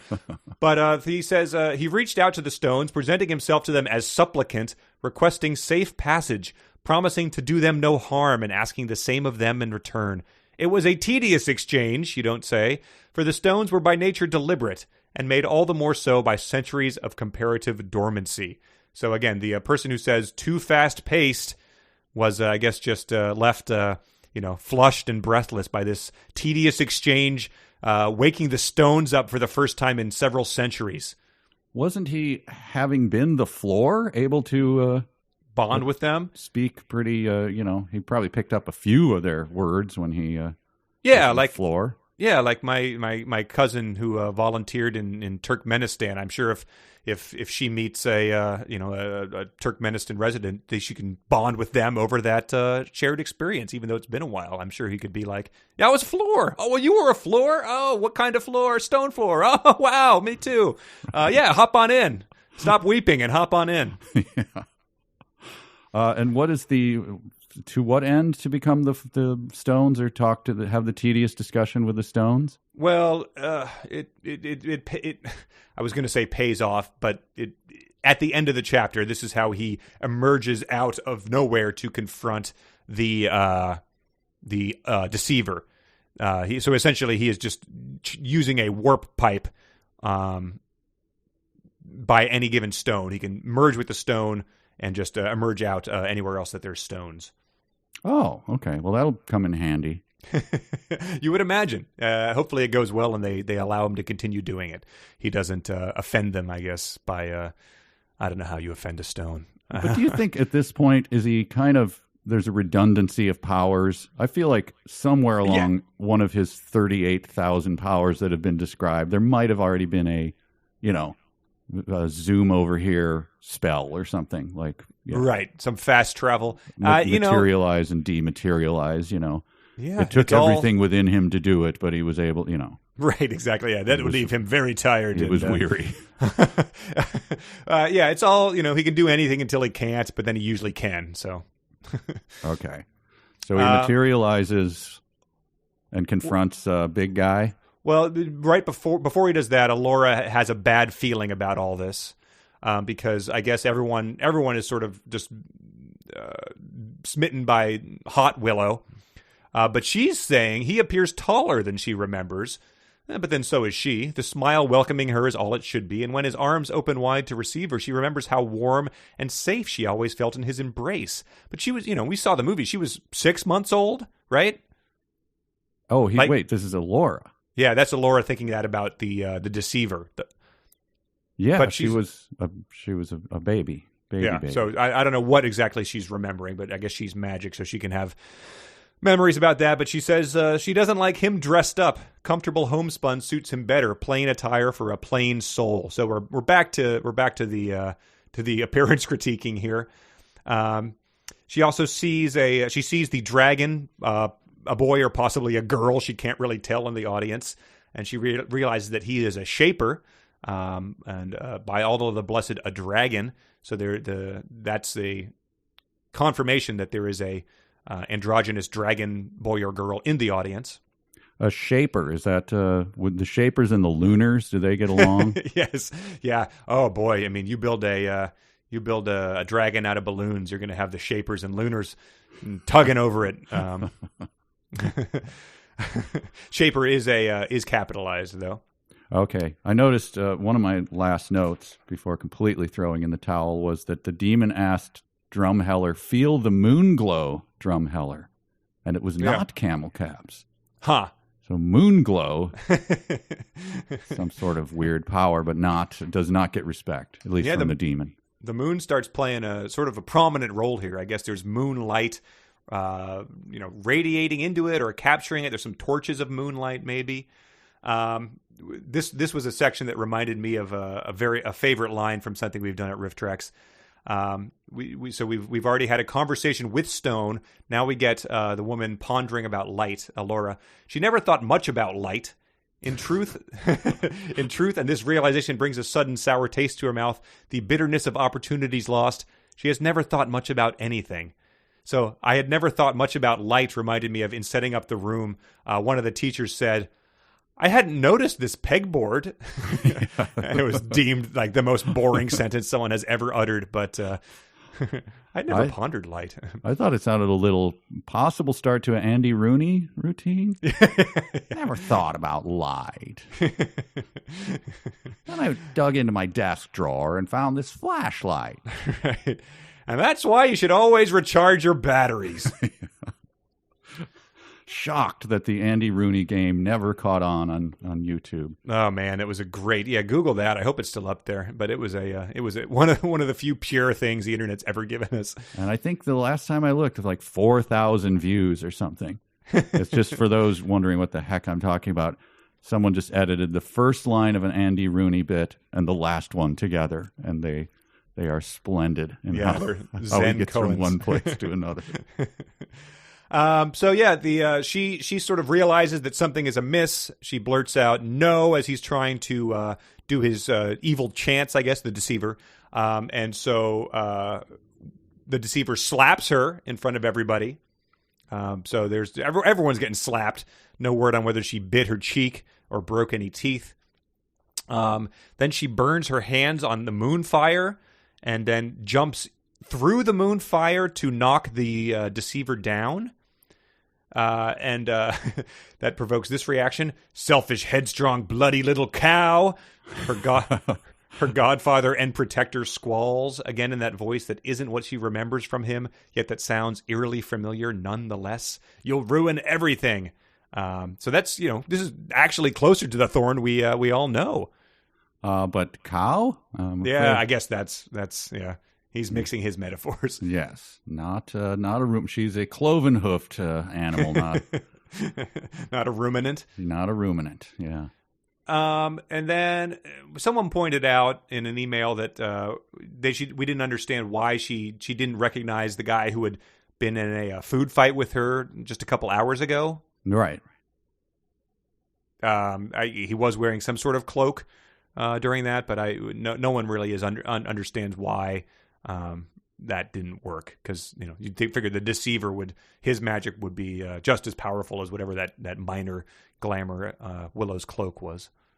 It was I don't know. a passive glamour. Oh, right. It was a passive charm, maybe. So passive they just charm. saw what they wanted to. So I guess she just saw another help. I remember the help that she already hated, so she didn't recognize her beloved godfather, who's now slapping her and calling her a cow to everyone else's eyes. All right, and since I don't know what happens, how does it end?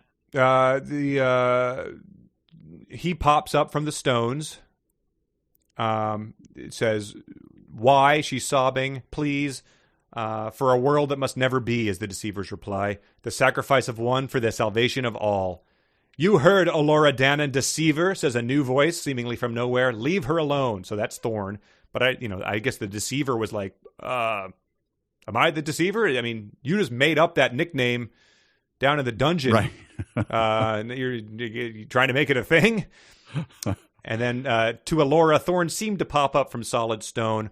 Events moved with such speed there, simply wasn't time for her to notice the black blotch that blossomed against the silver suffused floor.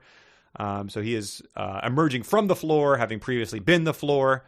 And then he throws the deceiver into the moonfire. So that's played a major role in this final couple pages. And it says after he's tossed him into the fire, sort of like the Hansel and Gretel witch. It says the column of fire was gone, and with it all semblance of Willow Ufgood's humanity. The face and the form had not changed, at least in basic shape, but flame had taken the place of flesh, and Thorn thought, to both horror and fascination, that he'd come face to face with yet another demon. And now, the deceiver told him, with a smile that was terrible to behold for all the torments it promised, "You'll pay the price." And so that's how our cliffhanger ends. Why would he be in horror that he'd come face to face with yet another demon? Things went pretty well with the last one, right? Yeah, they worked out okay. He saved a demon's daughter. I mean, sir, his soul was torn into shreds, but that doesn't seem to have much of an impact on him going forward. I mean, he makes deals like that all the time. Like, if we do this deal, your body will be crushed down to its atom form. Your intestines will melt. Your brain will be like a pool of mercury draining down a swampy, revolting sink in a greasy basement. Like, done it many times. Like, not going to be a problem. Give me the Groupon. I'm fine. I want that discounted oil change. Yes. Wow. Okay. So he's face to face with the deceiver is unmasked. Yeah. And it seems like this maybe didn't need to happen halfway through the book. This could have set some events in motion if it had happened 200 pages ago. But there's a shape-shifting Willow, probably another shaper, who has been unmasked as some sort of demon. Willow has confronted him. There's a dragon in the audience as disguised as an androgynous child. Sure. The figureless girl is wearing a sexy corset, and Willow's wife had a miscarriage. So, hey, we've all been to a wedding like that, right? That distant cousin. There's a dragon in the crowd. Yeah, we've all been there. Right. Just don't seat me at their table for the reception is all I ask. Give me the good table. Give me the one in the corner where everyone's already having fun before things have started. We don't need to be the one where you don't even have to pretend you're listening to the toasts. Right. Oh, okay. Well, we got through it. I mean, you got through it. I almost got through it. There was all you missed was the fates hinting of a plot. So I guess we'll see what happens. I'm just disappointed we're not actually going to meet the thick Wern mother, because that would have been something to look forward to. I don't know if we have any more women coming up. But so far that track record is not good. The way he pigs, described cows getting slapped. doesn't have breasts yet to speak of. Well, yeah, that's probably addressed in some of our listener emails, so we can read through some of those if we'd like. All right, what do we got? Oh, we got a lot of emails from people. A lot of them are our Patreon supporters. Patreon.com/372pages. You can get in on all this stuff early. You can read about tech war cards. You can see Mike's frustrations as he reads the book and help him parse out the details, which we still probably won't understand. It's a lot of fun. We're nearing 500 supporters, which is incredible. Woohoo! And so we appreciate all those people on there. You get access to our Discord, where people are hanging out and doing crazy stuff. And I guess the first email I should mention is the drawing of the inflatable rig cow by Lucas Antoniak, done in the style of Baby Yoda. Which, again, imagine that sentence a year ago. Oh, I loved that so much. So proud to have, in some small way, been a part of it. And so that was a delight. We posted that on all our accounts, so check that out. And we should also mention your Star Wars viewing is going to happen. You hit that. Yes, we did. You hit that threshold. There's still an opportunity to go with you if you kick in some money. And I think they were, last I checked, like relatively close to the going in costume. Yeah, I was just happy we had reached the. Well, I mean, it's happy. mixed. It's mixed happiness. Yeah. But we'd reached the. Yeah, we're going. We're going to see this. We got the date picked out and everything, and then all of a sudden it started to go a little northward from there. So I'm a little scared, but happy, obviously. Sure. Well, I mean, so Baby Yoda, the inflatable. I saw Dave Berge posted on our Facebook group about that, and he posted it was sort of an inflatable Jabba the Hutt costume. It was like it wasn't like the cow, but he just posted that, being like, this could be one he could wear. And a guy posted one of my favorite comments, one of my favorite sentences, and he goes, "Pastor, you had us at inflatable." I just always enjoy it when other people wade into this little world we've created. Indeed. Anyway, so yeah, check that out. I think the links on all our accounts will post it again. Make Mike go see Star Wars. Not getting the best reviews. So it's delightful that this is the one you're going to have to go see in the theater, the one that is regarded as the bad one. And the thing that delighted me is I'm always sort of baffled by the plots and the council meetings and the who's that now? I really am an old grandpa trying to watch something. And this one is supposed to be the most confusing smash cutting from one thing to the other that has ever been done in Star Wars. So we're looking forward to that. Just keep saying, is that Watto? How about that guy? All right. Well, so let's get to our emails. Again, thanks to all the Patreon supporters. The first one is from Mike. He just says, incidentally, the Shadow books just get longer and longer.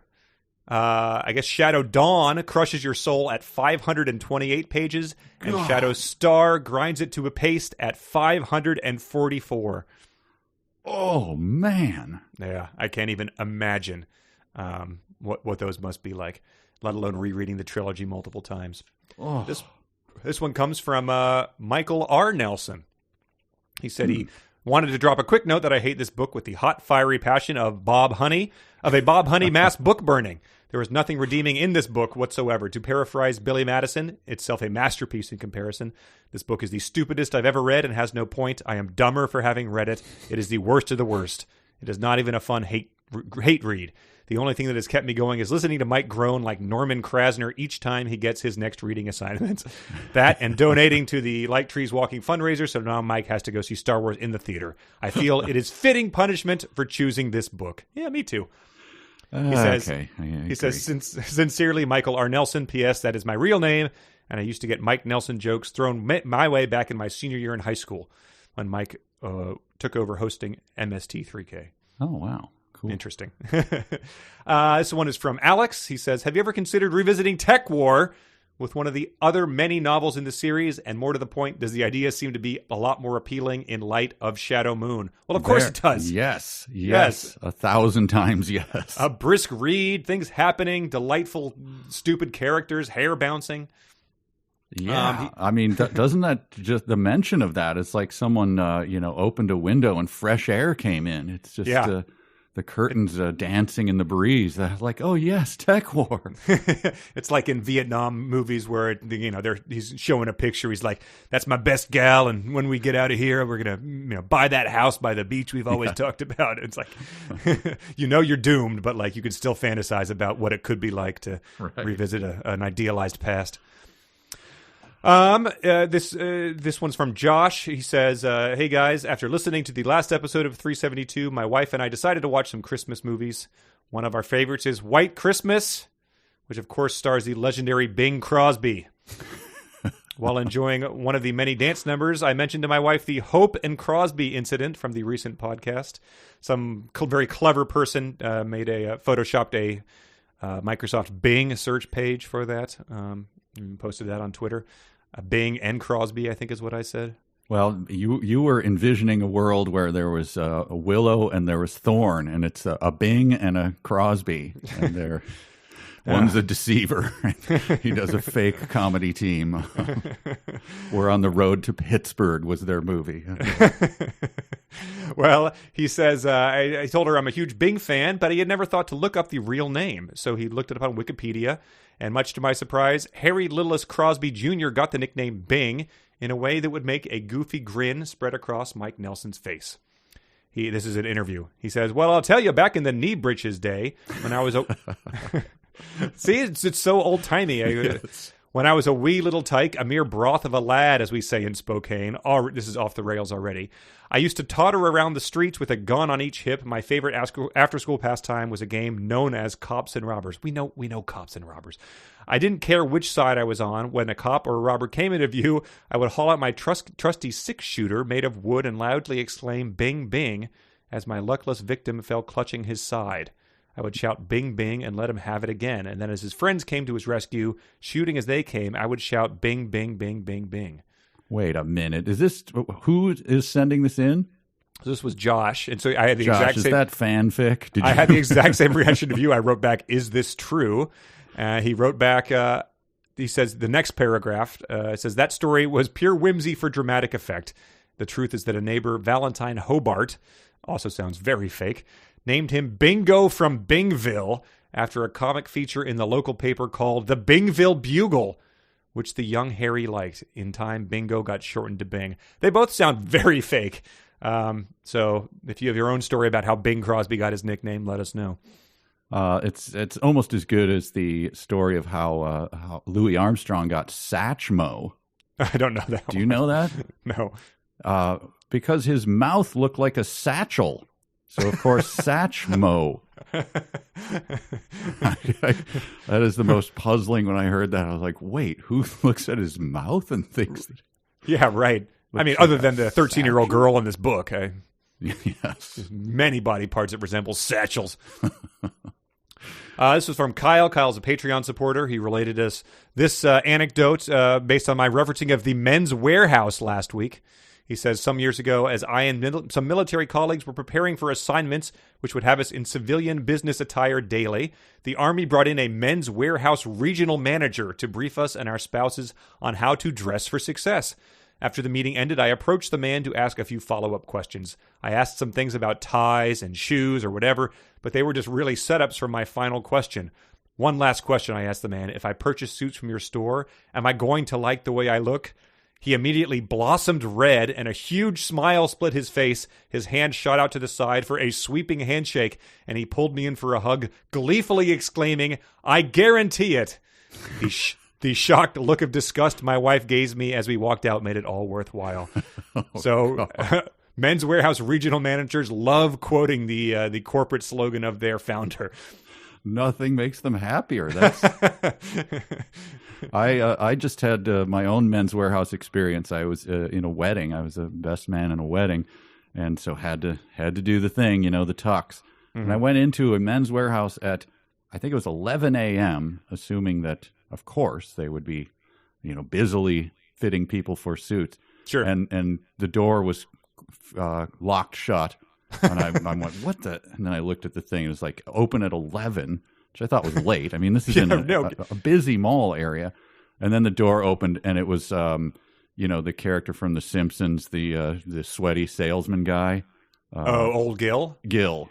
Basically, it's like, nobody's in yet. My staff is coming in a minute. I don't know what's going on. I was like, these people, you can't, the young people today, well, come on in. And it was just this, it was the most awful thing. So I went to then it came in and the fitting came and there was a young guy there and the two guys were sitting like office space, quiet, just in misery at this empty men's warehouse. And the one guy, I'm trying on the vest so I can hear it from the other room. He goes, so, how was your wedding? And the kid goes, it was good. It was good. Yeah, good. Oh, good. Wow. And that was the end of the discussion. Society requires that I ask this of you, but please know I do not care. And I'm at the same time bitter and happy I was not invited. The other bit of color for this story is that on the young guy's desk were about 6 to 10 knives, those box knives, just in a pile. And this was the customer. This is not like I'm in a back room. This is the customer desk. Wow. It's like, is it, take a knife, leave a knife? What is this? Anyway, the saddest experience I've ever had in a men's warehouse. I mean, when I worked at Blockbuster at 18, they were like, and you could rent all the movies you want. So that was, a real perk. I wonder if they're like, yeah, and, you can rent, tuxedos are free for employees. So, maybe once if it coincides with your assuredly brief employment here. Maybe you get invited to a party, and as a gag, you wear one, and then 30 minutes in, you deeply regret having tried to pull off this joke. Right. But you should have gone to the one where the guy seemed to love his job and heartily embrace his customers. This was the opposite of that. This one is from Shane, a Patreon supporter. He is coming up with more names. He says, the best combined name I've come up with for the authors is Claire Mucus. Please use it with asperity. That's a good one. That's pretty good, yeah. And then the final email is from Theodore. A good chunk of Chapter 8 is written in the present tense and in italics, so the scene can be told from Floor Willow's perspective with his magic demon see the whole castle vision. But since Floor's magic demon see the whole castle vision is functionally identical to an omniscient narrator's perspective, there was absolutely no reason to do this. Which I was like, yeah, that is true. I sort of slipped mine, but most books are okay just having an omniscient narrator telling you things. You don't need to become a floor in order to get those insights. Yep, you never read a book and go, how did he get into that other room, this narrator? Right. Well, so those are our emails, and we have some dumb sentences. A sentence begins with a capital letter. A capital letter is a letter that's big. A capital letter is not a small letter. A capital letter is big, big, big. A sentence... Bring it on. Sometimes sentences are italicized, sometimes sentences are bold, but if you're reading Shadow Moon, they're certainly going to be very dumb. Here are the dumb sentences of the week. This first one is from Tim. Says, you gave your word meat, be true to it. And that's from the demon. He says, that might not be so funny normally, but the fact that it is in bold cracked me up. Meat is also another, the demon sort of tries to get that going, but it doesn't really seem to stick, just like a deceiver. Just like Mad Dog for me. It only exists. Right. It's not widespread. You go back down to the dungeon, you're going to get a Norm-like reception. Meat!